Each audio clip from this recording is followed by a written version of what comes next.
What is up, guys? It's Dan the Man, and today I'm back with round 2 of Chess Zone's June Classic Tournament. And going into round 2, I have a score of 0 out of 1. In round 1, I was paired against National Master Sankar. We played like a 3-hour game. It was very taxing mentally, and I only had under 45 minutes, under an hour to regroup and reset mentally. And at least I knew that it would be an easier opponent in round 2, and I would get a score on the board. And that's exactly what happens. In round 2, I'm paired against Isabelle Chelladorai, rated 1800. I've played her brother Joshua once. He's been on the channel, but I've never played Joshua's sister.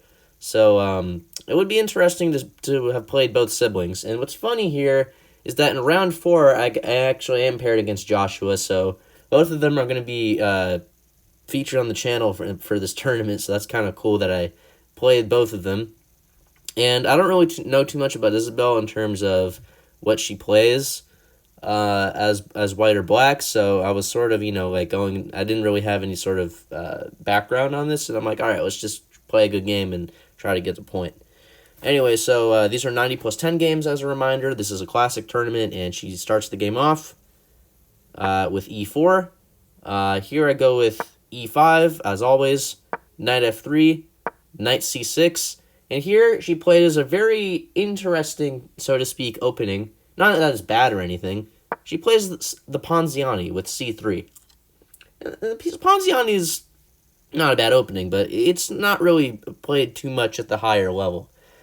But in and of itself, it's totally acceptable. So here I play the move d5, and here the main book move that of the few times I've seen the Ponziani, most people play queen a4 to pin the knight and threaten to take on e5, but she doesn't do that. She plays takes on d5, which is still a good move, but we're getting out of book pretty early here. So after e takes d5, queen takes d5, she plays the move d4 to strike in the center. I take, because what I notice is that she'll get an isolated queen's pawn on d4, which can become a potential weakness long term. And apparently, the engine's saying we transposed into a version of the Scotch game that even I don't know, called the Goring Gambit Declined. I don't think either of us knew that, and I was just playing normal moves. I didn't really know that the opening sort of switched. So here, after c captures d4, I just develop with bishop g4. I'm trying to get some quick development, pressure her knight that's defending the pawn, and play aggressive. Here she blocks the pin and plays bishop to e2. I play the move knight f6. I could have castled long, but I'm sort of waiting for her to commit to something before I castle long. It's not like castling long won't be possible next turn. So here she played castles kingside, and here I decide to castle long now. And what's characteristic of castling opposite sides is that oftentimes you're going to attack both of you guys are going to try to attack the other person's king. And the other reason I castle long is because I bring my rook into the game, and I have 3 attackers on her d4 pawn. And if she's not acting quickly about that, I'm going to go ahead and win that pawn very promptly. So here, she plays the knight c3 to attack my queen and force it away from blockading the square. And here the top move is just to go queen d7, but I almost immediately play a mistake. And then that mistake is queen h5, and apparently that move the engine doesn't like. I thought it was a really good move because I'm getting closer to her king.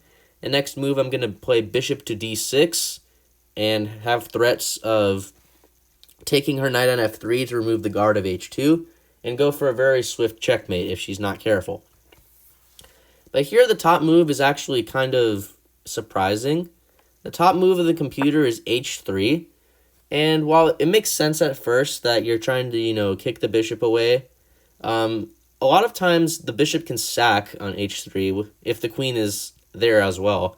And even though black's down a piece, oftentimes white can't really defend their open king. But in this case, if I had sacked on h3, this doesn't work because she can first play the move knight e5 to open a discovery on my queen, but that's kind of hard to see. But even if she took normally, and after queen takes h3, even here, like, it looks like white's king is kind of exposed and, it's not safe. Sorry about that.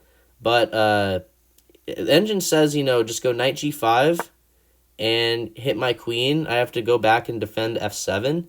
And after I go queen h4, actually, funny thing is I don't even have to worry about f7 because, again, the king is exposed. If I had went queen h4, she could have went king g2 here to try to bring the rook into the defense. So the engine suggests that way to defend, but that's kind of hard to see. Alternatively, instead of sacking, I could have played bishop d6 just to leave the bishop there, sort of baiting her to take, like a fishing hook, fishing pole trap. You guys know that trap in the Ruy Lopez. So it's sort of like that. And here there's like a lot of weird moves that the engine says.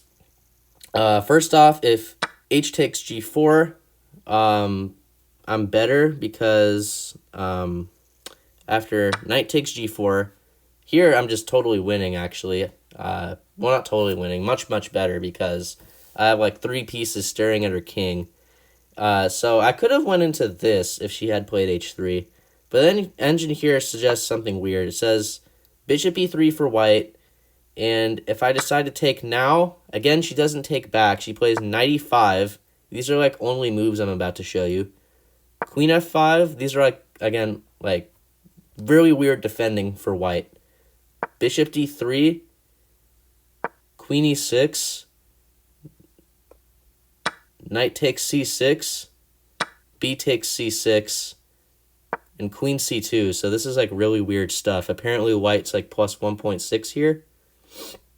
Alternatively, like I could have just taken back. There was some other line about here, g3, queen h3 only move, knight e4, bishop e7, rook e1, and then the absolutely disgusting move, knight takes d4. The knight can't take because it would hang mate in 2 with queen h2, queen takes f2. So, again, this would have been a very sharp, very tactical variation that we both could have went into. I mean, yeah, these are like top moves of the computer. Bishop c4, bishop b4, knight e to g5, knight takes f3, queen takes f3, queen h2, king f1, queen h5, check, king b8, bishop f4, queen h1, king e2, check, bishop e6, queen h5. You don't even take the bishop right away because you have to save your queen. Knight e4, knight f6 check. Like, this is such a weird line. I just felt like including it. Queen takes h5, knight takes h5. There's no way in hell we both would have played those exact moves, but it just goes to show that it would have been a very dynamic game with, like, anyone's game, basically. Very unclear if we had entered, like, a bishop takes h3 sort of line. But we didn't go into any of that tactical frenzy stuff. She just played bishop e3. And here I pretty quickly play bishop d6. Sorry about that. So here I just quickly play bishop d6. Already threatening to take her knight and then play queen takes h2 with a swift checkmate. And here I was not even thinking that much. I only used like 2 minutes on time. And she had 85 minutes here, or an hour and 25. So again, the top move is h3, but it looks kind of wrong because you're, creating a hook pawn. So after a bit of time, she played the move g3, which is the quote-unquote human move, but that kind of gives her a weakness. Notice the light squares are kind of weak now, which can give me some prospects to invade eventually. So here, I think about what to do for a little bit, but eventually I settle for the move rook h to e8. Let's just bring all the pieces into the party. Let's just activate the rook on the center. She's kind of cramped. She can't move her bishop on e2 because that would stop defending the knight. She can't really move her knight because I could take the bishop on e2 in some lines. She can't move her queen too many places because the knight on f3 is stuck. So like she can't really move a whole lot of her pieces. Like this is I was really liking my position here. So here she played the move rook c1. I thought that was a bit of a slow move because, well, what's that? Is she trying to start some sort of attack? It's kind of slow. Like that doesn't really threaten anything. So here the engine's suggesting bishop to c5 to add another attacker to the pawn on d4. But here, my logical looking move, the engine doesn't like. I play the move knight d5 here with the idea to transfer my queen to d5 where it could be better placed, still maintaining pressure on the knight, but also I would centralize it. And otherwise, if she doesn't do anything, my knight's just very powerful there, so she kind of has to take. So after knight takes d5, queen takes d5. As I mentioned, my queen's still exerting a lot of pressure on her pieces. But I'm also hitting like a2, and I can also maybe push my h-pawn up the board in some lines, like maybe push here and try to deliver a checkmating attack. So that's why I played knight d5, but apparently this is only -1. So here she got scared of her a-pawn being lost, and she played the move a3. And here, I don't know, like the engine's weird. It's saying like king b8 was one of the top moves. I don't know if you guys just saw that pop up. That's weird. Like, you don't want to play some lazy move like king b8. You want to try to attack white. So that's what I try to do. I felt really good after playing the move f5. And I thought I was just dead on winning because, like, how does she stop the move f4, just totally opening her position up? So after f5, she got into a really deep think. She was, I saw her shaking her head a couple times. She was not pleased with her position. I wouldn't be pleased with white either. And here, after a long time, she played the move knight d2, which is not a good move, but I don't blame her. It's pretty hard for her to make a good move as white here. So here she had 45 minutes, and I quickly see that this is not a good move because I take on e2, she takes back, and here I play knight takes d4. And in this position, I had like 82 minutes. So I basically have like 40 extra minutes on the clock. And I have a crushing position because I'm up a pawn, her queen's hit, and look how weak the the light squares are.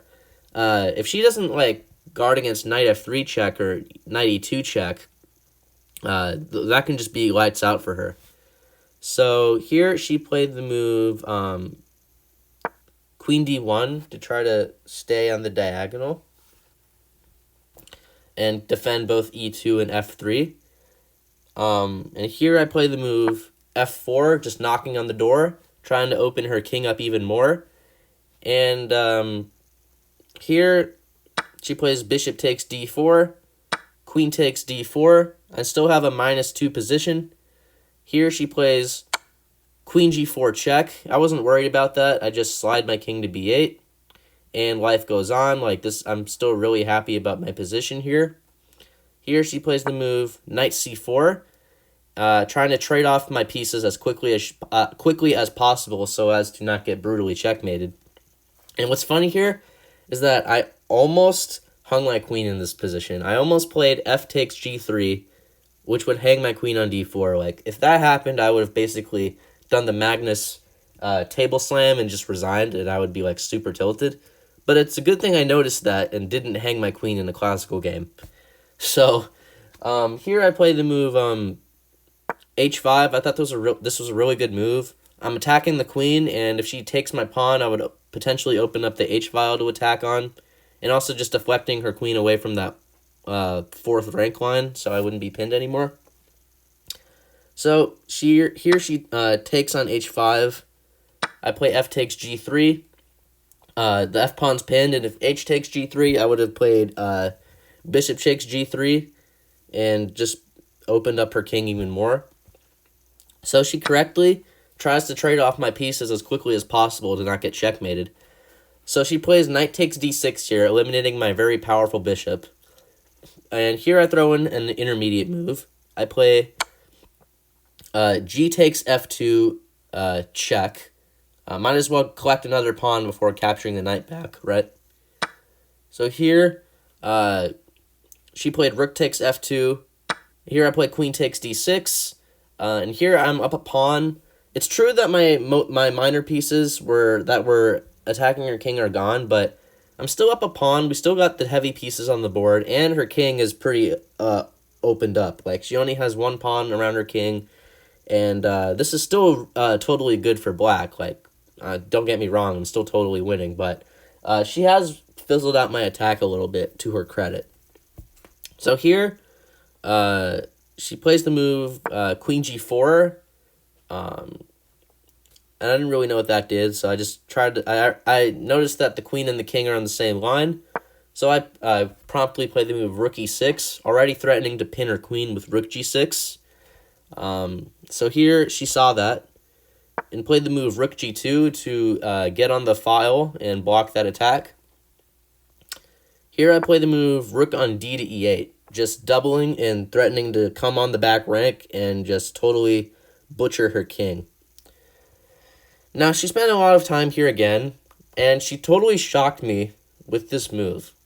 And she shocked me with this move, queen takes g7.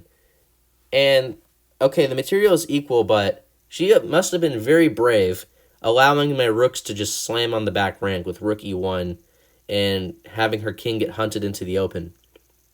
But, I mean, I was like, wow, she really went into that? But then I realized, like, wait a second, if I went rook e1 and the trade happened, I don't really see a checkmate, so maybe there's something else I can do that's more pressing.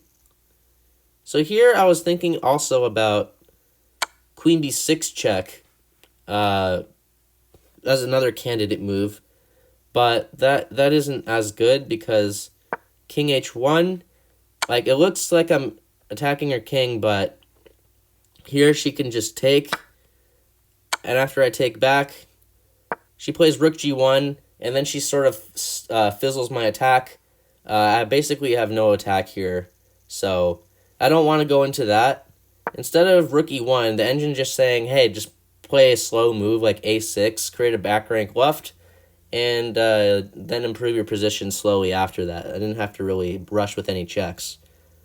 Alternatively, instead of rook e1, I was thinking about playing queen f4 with the idea to threaten the rook on c1 and also rook e1 check. So if the rook moved like somewhere sideways to the right, like a1, I would just win with rook e1. That would be mate in 2. So practically speaking, her only move in the position is rook to f1. And I was thinking, oh, if she plays this, then I go rook e1, adding a second attacker to the rook and also pinning her rook. So... But then I realized, like, hey, wait, she can go rook f2, block that, and again, I didn't really see, like, a knockout punch. Like, sure, I'm still better, but I don't really see a knockout to win a material or a checkmate. So after juggling those options in my mind, I decided to go with rook e1 check. I probably should have played it faster instead of deciding between those two moves. But anyway, after a bit of time, I play rook e1 check. Oh, sorry about that. She... takes the rook, I take back, she goes king f2, and this is what I was looking at. Here I play queen d2 check, king g3, and here I actually started to get a little bit panicked, like, wait a second. Even though her king's, like, on the run, I don't see a checkmate or a way for me to win her queen or rook or anything. Like, I actually was kind of scared that I blundered this into some sort of draw. Now, the engine disagrees with me. It says I'm totally winning. But I was just panicked. I was like, wait, I can't win a material that quickly. I don't see a checkmate. Wait, is she actually going to survive? Did I blunder my attack? So I was sort of having those thoughts racing around my mind. And I'm like, shoot, what should I do now? What check should I do? Should I go queen e3 check? Should I go queen d3? Because here I was a bit frantic. And after some time, I play rook e3 check. Here she plays king h4, and here I play rook e4 check. I didn't really know what the right checks were. Again, I'm trying to find a way to win her queen, rook, or checkmate her, but there really is nothing in that position. It's a very crazy position that her king is somehow surviving. Now, what I calculated after rook e4 was that if she went king g3, that would blunder mate in 2 with queen f4 or queen h4. So she has to go either to h3 or h5. That's what I deduced. She went to h5. I played queen d5 check, and here she can't block with the queen because I would pin the queen with rook to e5. So here she plays the move rook g5, and I'm like, wait. Is she actually surviving? There's no way that she's actually okay, like, finding these defensive moves, and there's, like, no checkmate. I'm like, what in the world? There's no checkmate. I couldn't believe it. So I'm trying to, this is sort of like a tactics puzzle. Like, how do I keep the attack going before she unravels here? Not to mention, she's also threatening a back rank checkmate, so I can't do something slow. So I was sort of panicked here, spending a lot of time. And eventually I play queen d1 check to attack from the back. Here she plays rook g4. I don't want to trade and liquidate. So here I play queen e2 after some time. Also, she played king g6 here. The engine's saying queen d6 would be winning. And if king h6, rook h4, king g6, and queen d6. But to her credit, she played the best move, which is rook g4. And here I'm like, wait, okay, my rook's hit. She's threatening a back rank constantly. I can't trade rooks on g4. So I'm like, wait a second. Do I have to, like, move my rook back to e8? That looks kind of slow. I didn't want to do that. And if I play a check on d5, then she can just repeat, and, like, I'm not making any progress. So this is very crazy to king hunt here. So I play queen e2, which does a few things. If she were to check on the back row, I would block with rook e8, and that would be defended by my queen. I'm also maintaining the pin on her rook, and I'm also hitting her h-pawn, so I thought this was a multi-purpose move. Here she played the move h3, and here I play the move rook e5 check. Here she's pinned, so she can't block with the rook. She played king h4. I played queen f2 check, rook g3, and I was still perplexed that there's no knockout. Like, I couldn't see a way to win any material, which was really starting to annoy me. Now, if I was thinking about queen f4 and queen d4 here. If queen f4 happened, I was calculating if queen g4, if she blocked with the queen, that would hang queen h6, and followed by queen takes queen on h5. And the only other move she has is rook g4. But then I'm like, I have to go back to f2, and we already were in this position. I wouldn't be making any progress. Like, I don't want to repeat moves. So, same thing with queen d4. Rook g4, I wouldn't be making any progress. And if I check here, then she's getting away to safety, and, like, I don't want that. Like, so I'm like, there's no way she's actually surviving this. But, yeah, I play rook e4 check after some time. She played king h5. I play queen f5 check. It's a miracle that there's no checkmate yet. I've said that countless times, but that was just the amount of emotion I was feeling over the board. She played queen g5, and here she should have played rook g5. Not that it really mattered, but I finally, after this moment, saw a way for me to win material. I'm like, finally, I won something after all that. And the way I win material is I play queen h7 check. Her only moves to go here, and then I play this nice move, rook h4 check, forcing her king away from her queen. She takes, and I finally pick up the queen, and I have a queen for a rook, and this should be pretty easy to win. I do have to be a little bit careful because she has an h-pawn that could pose some problems, but it's still totally winning. I play king c8 just to get closer into the game. She plays h4. I play check. King h3. Here I play queen takes b2, h5, queen f6, rook g6, queen f3 check. I guess I could have taken on a3, but I didn't want to risk it because her pawn's kind of far advanced. So I play c5, h6, queen f4 check, king h5, queen f5 check, rook g5, queen f7 check, king h4, and here I play a cool move. I play a king d7, and that might look like I'm pinning myself, but I'm trying to get my king to help my queen stop the pawn, and she did go rook g7, but I'm not worried about that because I go king e6, and after she took my queen, I take back, and I'm in the square to stop the pawn, so I don't need to be worried about that. All I did by bringing my king closer to the pawn to not have my queen just do it by herself. So after king takes f7, h7, king g7, she queens, I take, and after king g5, I'm going to fast forward here a bit. After we get here, she resigns the game because, again, I have two pawns that are connected, and I can just bring my king over eventually, support them, push, and promote and win. So here she resigned. I definitely got the scare after the king hunt. Like, I couldn't find the win for several moves, and I was panicked. But I'm thankful that I won her queen in that frenzy, even though I was still totally winning. But I was just kind of perplexed that there was no knockout. So here, if you look at the accuracy, I actually thought I played worse than I did. I played at 93.4 and she played at 87.9. So we both had a really good game here, but I'm surprised at my 93 accuracy. But I guess that's a relief. And we have a score of 1 out of 2. This was definitely a hard game, even though I was winning for a lot of the game. So we have a score of 1 out of 2. This one finished way quicker than the game in round 1, and I knew I'd play someone a little harder after this, but yeah, I was happy with the win. We got a score of 1 out of 2, and stay tuned for the next 3 games. I'm gonna post soon. If you like this game, let me know. Like and subscribe, and yeah, have a great rest of your day or night. Bye.